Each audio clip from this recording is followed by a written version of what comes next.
paz do Senhor, estou aqui com o pastor Everson. Bom dia, graça e paz. Presbítero Felipe. Bom dia, graça e paz do Senhor. Hoje é um dia muito especial, é um domingo bem especial. Nós vamos ter uma manhã sobre uma conversa aqui sobre o nascimento de Jesus. Puxa, que privilégio poder falar sobre o nascimento de Jesus. O nascimento de alguém que mudou a nossa história, que mudou a nossa vida. Então eu queria orar junto com você, que seja algo bem edificante para a sua vida.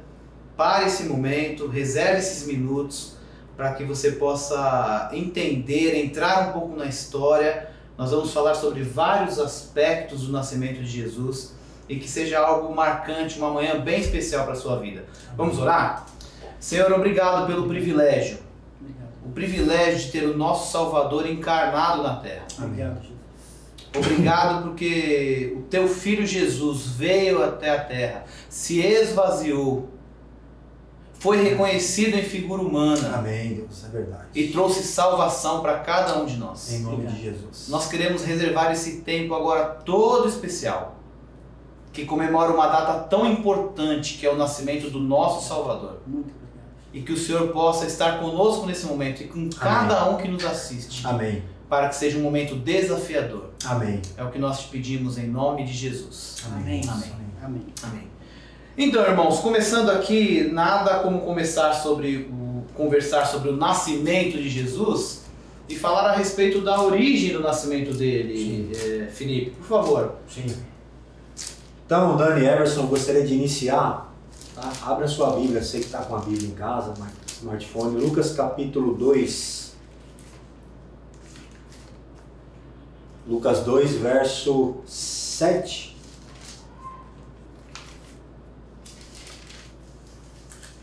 Queria fazer um destaque especial na questão da manjedoura e a hospedaria. Amém? Lucas 2, verso 7. E ela deu à luz a seu filho primogênito, se referindo a Maria, enfaixou e o deitou numa manjedoura, porque não havia lugar para ela na hospedaria. A pergunta que eu faço para mim e para vocês, irmãos, que mistério é esse? Por que numa manjedoura? Por que numa estrebaria? Só para vocês entenderem, a manjedoura era o lugar onde os animais comiam, tá? Normalmente era feito de madeira, né? Era o lugar onde era colocado ali o alimento do animal e ele se alimentava dentro de uma manjedoura. Tá? E a estrebaria era exatamente o lugar onde os animais passavam a noite, descansavam, eram tratados. Então foi exatamente nesse lugar que o Rei dos Reis, o Senhor dos Senhores, veio nascer. E a pergunta que eu faço para mim, por que num lugar tão rústico? Por que num lugar tão simples? Por que num lugar como esse? O Rei dos Reis, né? O Rei dos Reis. Em um lugar tão simples. E é interessante, irmãos, que a gente olha para o texto e aparentemente não tinha nenhum lugar para que ele fosse, para que Maria fosse. A cidade de Belém estava cheia, diz o texto que não havia nenhum outro lugar para que ele nascesse, a não ser num lugar tão rústico, tão simples como esse. Eu fico pensando que Deus não foi pego de surpresa. Ele sabia. Ele sabia. Porque ele, sendo Deus, era o único que poderia escolher aonde nascer, em que família nascer, Exatamente. em que lugar nascer, hein, Felipe? Exatamente. Nós não escolhemos onde nascemos, em que família nascemos. Sim. Ele poderia escolher. Sim. Então tem um motivo. Sim. Então, assim, irmãos, o improviso, ele não pega Deus de surpresa. Né? Eu coloquei aqui, não foi um acidente, não foi mais um apontamento divino, existe uma fala, existe alguma coisa, Daniel e Everson, que Deus quer nos falar como igreja, como cristãos. E eu gostaria de apontar duas que me chamam muita atenção e olhando para o texto, falou muito ao meu coração e me desafiou bastante. A primeira é a identificação com os homens. Porque ele poderia ter nascido num palácio. Poderia. Só que ele iria se identificar com os nobres. Porque lugar de palácio só entra nobres. Ele poderia nascer num lugar de muita nobreza, de muito reinado, de muito ouro, de muita prata, de muito brilho aos olhos dos homens. mas ele escolheu nascer numa estrebaria. Porque numa estrebaria, ele se identifica com todos os homens. Todos podem entrar. Não é um lugar só para os nobres, mas é um lugar onde existe acesso para todos.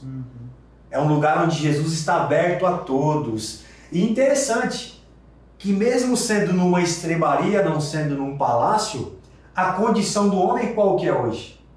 De dependência. De extrema pobreza, de extrema miséria espiritual. Ou seja, Jesus se identifica com todos os homens. Olha que interessante, irmãos.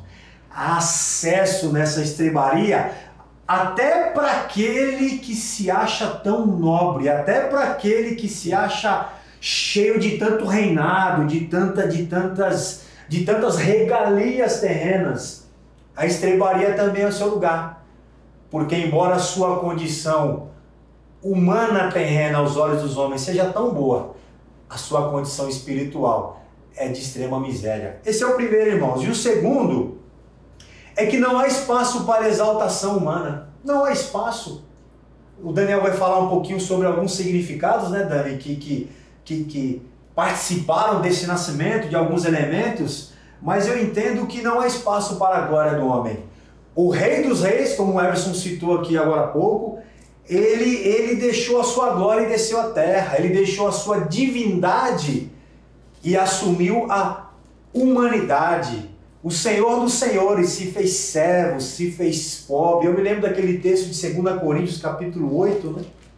Quando Paulo fala sobre a igreja da Macedônia, que envia ofertas aos pobres da Judéia, ele usa esse texto exatamente nesse contexto. Ele diz assim: pois conheceis a graça, falando sobre a graciosidade. Esses irmãos tinham um coração cheio de graça e ofertaram a sua vida, as suas finanças para abençoar irmãos pobres, que eles nem conheciam. Ele diz assim: pois conheceis, 2 Coríntios capítulo 8, verso 9, a graça do nosso Senhor Jesus Cristo, que sendo rico, e rico aqui, irmãos, não é rico, esse rico que a gente conhece, é o cara que tem dinheiro, é rico de abundância, amados, é rico de terra, porque ele era dono de tudo, e rico da abundância eterna, ou seja, ele era rico de tudo que era lado. Esse é o significado dessa palavra. Se fez pobre por amor de nós, se fez mendigo, veio a mendigar, se tornou pobre por amor de vós, para que pela sua pobreza vós tornasseis ricos. Amados, não há espaço para exaltação. Não há espaço para exaltação dentro da igreja, pastor. Não há espaço. Porque aquele que recebe toda a honra e glória, hoje nós cantamos, nós pregamos, ele se fez miserável por amor de nós. Não há espaço na sua casa para que você não venha servir os seus próximos. Não há espaço no seu trabalho para que você não venha servir, para que você não venha assumir uma posição de pobreza. Não há espaço, amados. Não há espaço. E eu gostaria de terminar dizendo que Deus, esse Jesus, fez tudo por nós. Se humilhou para não viver sem nós. Olha que interessante, vou repetir. Esse Jesus fez tudo por nós. Se humilhou, como diz Filipenses capítulo 2. Assumiu a forma de servo, sendo reconhecido em figura humana, para não viver sem nós.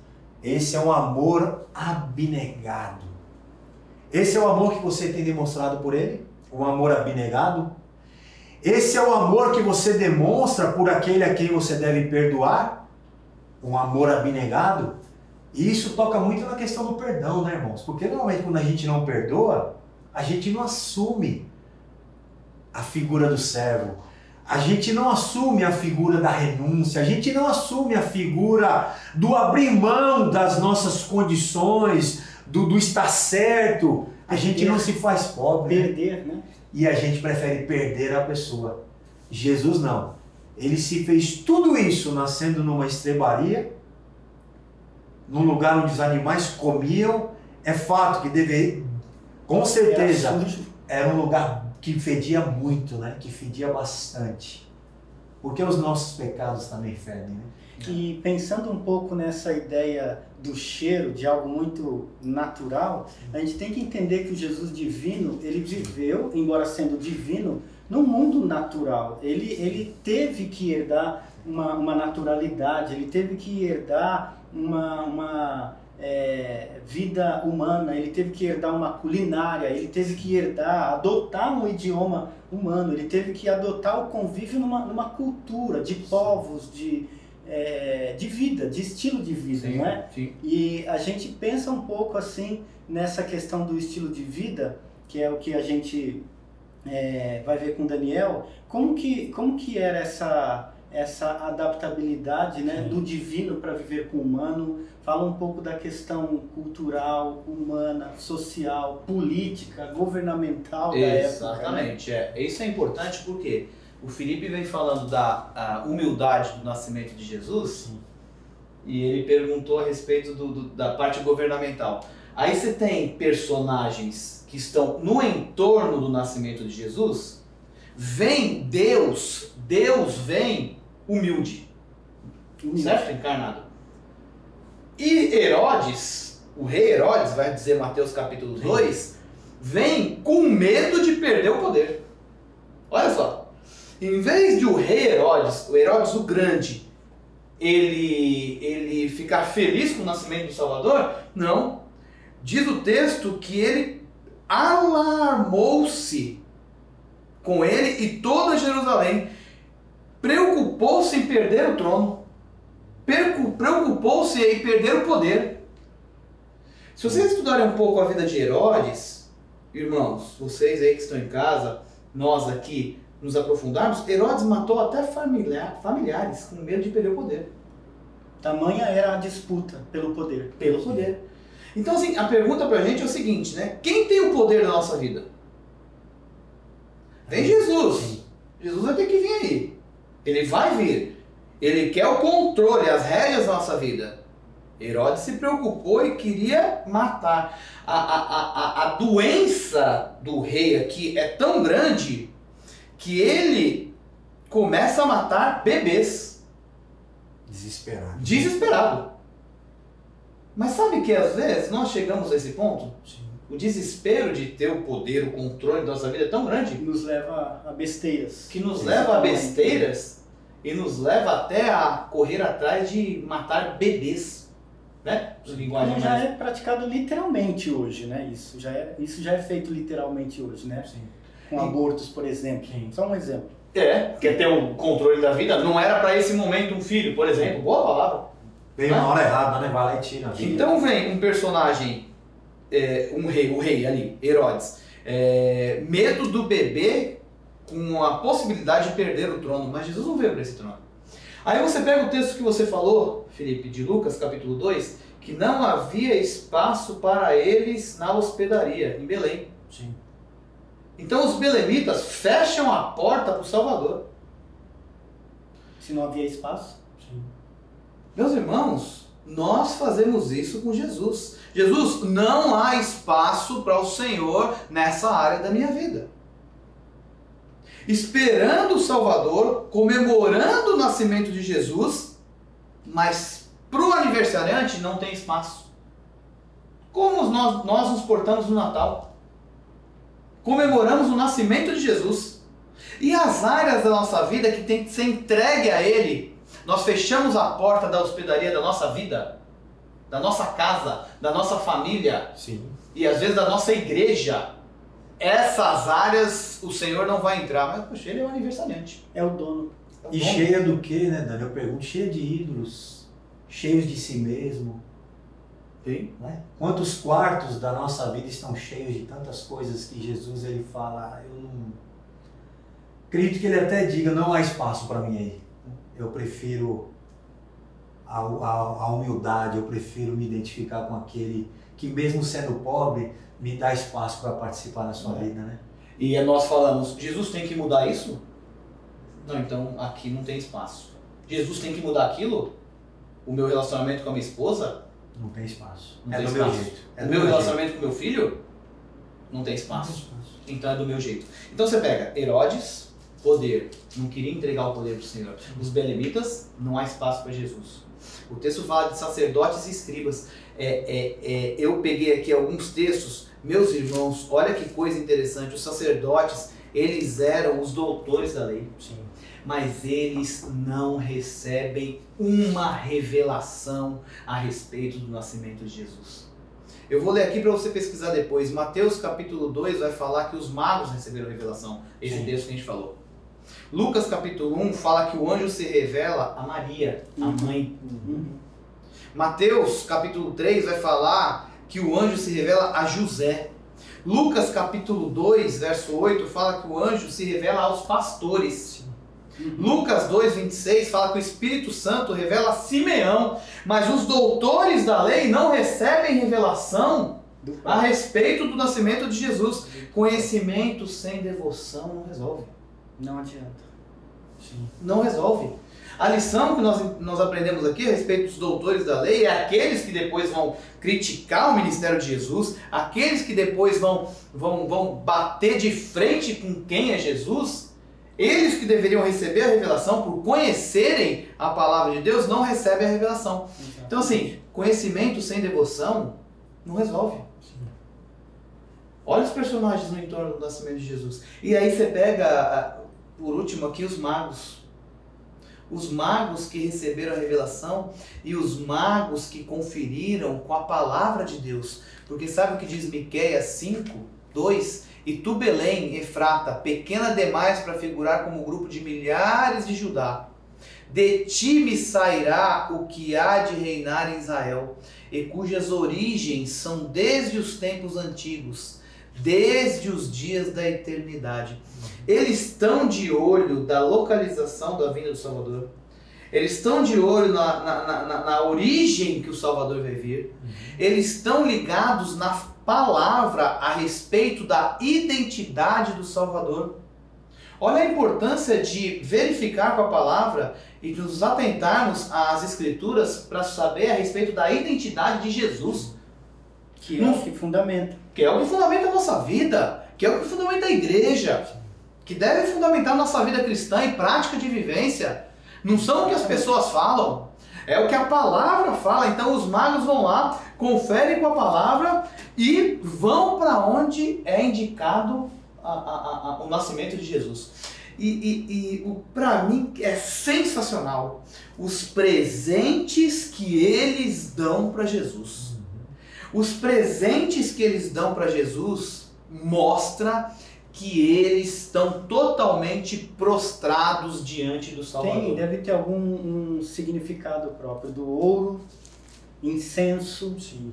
mirra. Não Total é? significado. A riqueza da época, né? Ouro era presente dado à majestade. Para reis, só para reis, né? Para presente de reis. Presente de monarca. Sabe que os magos mostram quando entregam ouro para Jesus?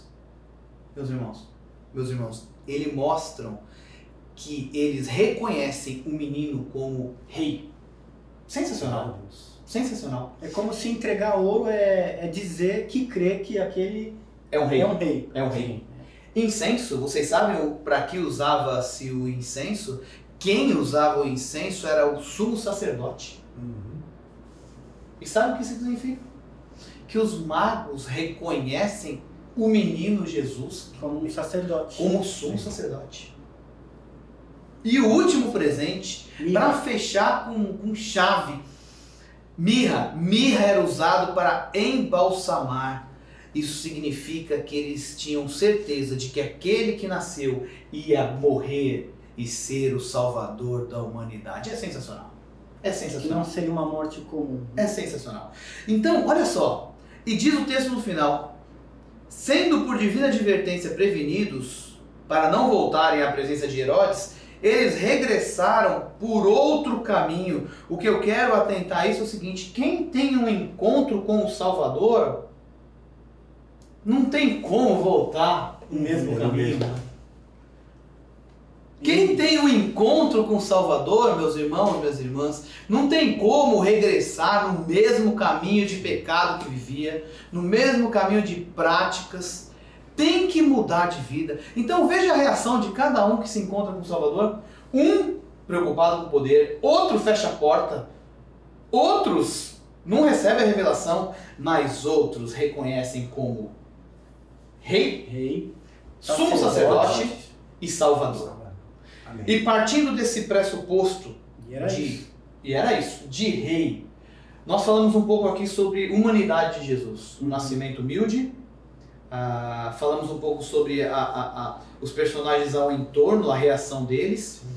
Agora, não tem como falar do nascimento de Jesus, pastor, sem falar sobre a divindade de Jesus. Porque é lógico, todo o sofrimento que a gente viu e que a Bíblia narrou e que os irmãos também compartilharam hoje, e talvez você também já tenha estudado e visto isso, e pensado não só ali na estrebaria, mas até no recenseamento, quando depois de nascido já estava sendo contado, então tinha risco, enfim, de tentar esconder a criança, mas toda essa dificuldade humana que Jesus enfrentou, toda essa luta humana que Jesus passou, ela é uma luta humana, sim, bem fora da nossa realidade. Nós vivemos uma vida muito mais confortável do que a vida que Jesus viveu. A começar do próprio hospital em que você nasceu, provavelmente foi melhor do que aquela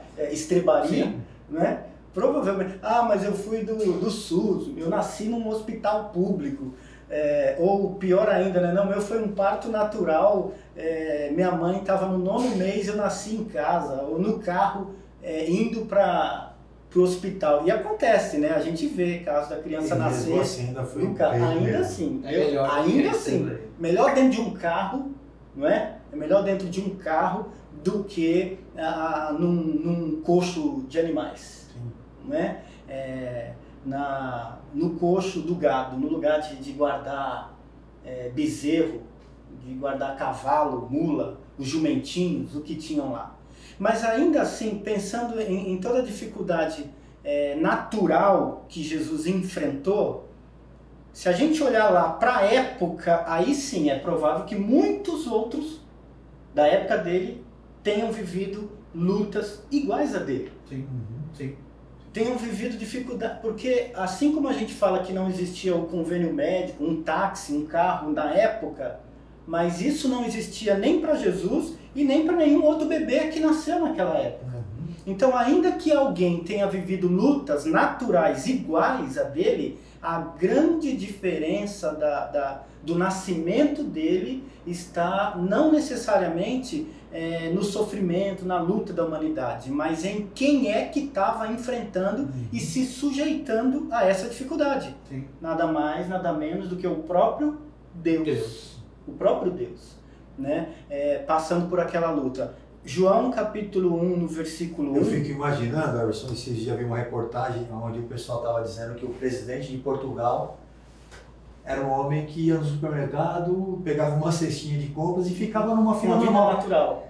E as pessoas filmaram ele numa fila de supermercado sem passar frente, sem usar do seu cargo, da sua influência, da sua autoridade para passar na frente. Ele segurando uma cestinha, e isso causou assim um alarme, as pessoas tirando foto. Ele na praia, salvou uma menininha se afogando, saiu com a menininha no colo. E isso está atrelado não, é o que você falou, não é porque todo mundo passa, mas é quem se submete, quem é essa pessoa que abriu mão de tudo aquilo que lhe era por direito para viver isso. Se um presidente que sai lá do ele podia mandar alguém comprar para ele, ele podia mandar alguém lá comprar e trazer. Então ele sai lá do seu gabinete, da sua sala, da sua cadeira e entra numa fila de supermercado com um cestinho de compras na mão e espera a vez dele para ser chamado. Eu fico pensando numa pessoa de Cristo, né, meu? Isso já causou assim, saiu na televisão. É sobrenatural você ver um presidente de uma nação. Eu nunca vi isso. Sobrenatural. Um presidente de um país, inclusive. De primeiro mundo, né? Da Europa, português, Portugal, está lá no país. da Europa e ele vai no mercado e sai com uma sacolinha de plástico. Sim. Isso é sobrenatural para o nosso mundo, né? Então, se um presidente fazer isso, já é sobrenatural? E Deus fazer isso? Misericórdia. E Deus fazer isso?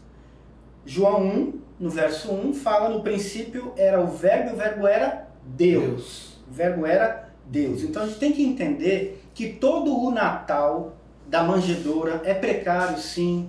Um bebê, sim. Pobre, nascer num curral, né? Sim, é triste.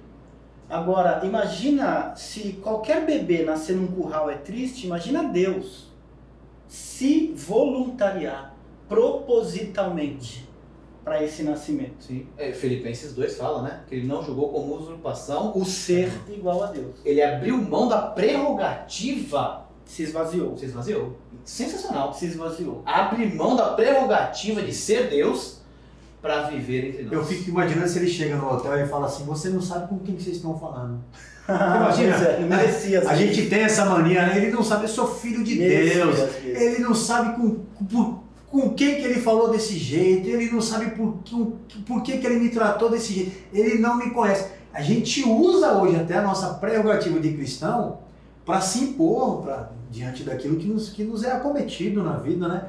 Agora você imagine, José e Maria na recepção do hotel dizendo: vocês não estão entendendo. Deus vai nascer. Deus vai nascer. Deus vai nascer. Eu quero o melhor quarto, eu quero aquele com... Reserva a suíte nobre, porque Deus vai nascer aqui. Salvador do universo. Então, e o verso 14, ele fecha isso, porque de João ainda, no mesmo capítulo 1, porque enquanto no 1 começa dizendo que o verbo era Deus, o 14 já vai dizer que o verbo se fez carne. O verbo se fez carne. Se o verso 1 fala que o verbo é Deus, sim, e no 14 o verbo se fez carne, está dizendo que Deus se fez carne. Deus se fez carne. O que é o Natal? O pobre menino que nasceu em Belém. Será que Jesus foi o único pobre que nasceu em Belém? De jeito nenhum. Será que Jesus foi o único menino pobre que nasceu numa condição difícil? E olha só, o Felipe falou ali da estrutura, o Daniel até da época, né? E a gente pensa em nações grandes. Né? Ele poderia ser romano, grego, sim, egípcio. Sim. Por que aquela nação? Né? Por que aquela nação? Ele foi ser egípcio, aliás, poderia ser do Egito, né? De uma potência da época, mas não. Ele propositalmente se humilhou. O Natal, ele tem sentido quando a gente entende que não é apenas o sofrimento de Jesus, no nascimento, na vida e na morte. Mas quem foi que passou por esse nascimento, por essa vida e por essa morte? O próprio Deus. É excelente eu saber que Natal, um pobre menino nasceu para morrer por mim. Porém, não adianta você ser pobre, morrer pela humanidade, não adianta se você não for o dono da humanidade, o Senhor soberano da humanidade. Inclusive, Jesus não foi o único mártir da história. Sim. Jesus não foi o único homem a morrer pela humanidade. A gente tem no nosso país um famoso, né, Tiradentes, sim, no dia 21 de abril, sim, que a música que foi feita em homenagem a Tiradentes na época virou um mártir brasileiro. Uhum. No dia 21 de abril ele morreu pelo Brasil, deu sua vida para a nação. E embora Tiradentes tenha literalmente morrido como um mártir, eu te pergunto, como é que está o Brasil se acreditar apenas no Tiradentes? Está perdido. Aonde vai parar o brasileiro se ele devotar a alma dele ao Senhor Tiradentes? Por isso, queridos, não basta nascer, ser humilde, nascer pobre, crescer pobre e morrer pobre por mim e por você. Só funcionou porque foi Deus. Natal é o nascimento de Deus na terra. O meu desejo, o nosso desejo para você é que de fato desfrute a graça do nascimento, do sofrimento e do martírio de Deus na tua vida. Amém. Nenhum Natal vai fazer outro significado Nenhum Natal vai ter outro sentido se você não entender que Natal, sim, é nascimento, criação, sofrimento e o martírio de Cristo. Mas é preciso entender, esse que morreu no Natal é nada mais, nada menos do que o próprio Deus, por mim e por você. Eu não sei quantos panetones vão ter na sua mesa esse ano, chocotone, Chester, Perdigão, Perus, eu não sei qual vai ser o cardápio da sua mesa. Mas se não tiver Jesus de verdade, o Jesus Deus lá, o seu Natal ainda não está completo. E o que nós queremos oferecer para você no nosso desejo de Feliz Natal Amém. é creia nesse Jesus, o nosso Senhor, o nosso Deus. De Jesus. Amém? Amém. Tem uma frase irmãos, que eu gosto muito, que sempre marcou essa época de Natal, né? Fala, Natal, a pobreza de Deus e a riqueza dos homens. Dos homens. A pobreza de Deus é o quê? Deus encarnado. Que pobreza. Que pobreza. Né? Não só o nascimento, não só a pobreza material. Sim. A pobreza de se encarnar. Sim. Né? Sendo Deus se encarnou. E o homem, a riqueza dos homens. O homem com a possibilidade de salvação. A possibilidade. Através dessa oferta. Através da oferta. Porque a salvação ela é ofertada a todos. A possibilidade porque quem recebe e aceita é salvo. Amém. Né? Amém. Aqueles que não recebem e rejeitam já estão condenados, diz a palavra de Deus. Sensacional. Desejamos assim para você, de verdade, um Natal de verdade, um Feliz Natal. Independente de um ano de lutas e quais são os ingredientes da tua ceia, creia em Jesus, o Deus encarnado em homem, que nasceu, cresceu e morreu para que o meu Natal pudesse ter um significado oficial, para que o nosso Natal pudesse ter um significado oficial. Creia. Que Deus te abençoe e nós desejamos um Feliz Natal. Deus abençoe, amados. Um abraço, Deus Em nome de abençoe. Jesus. Amém.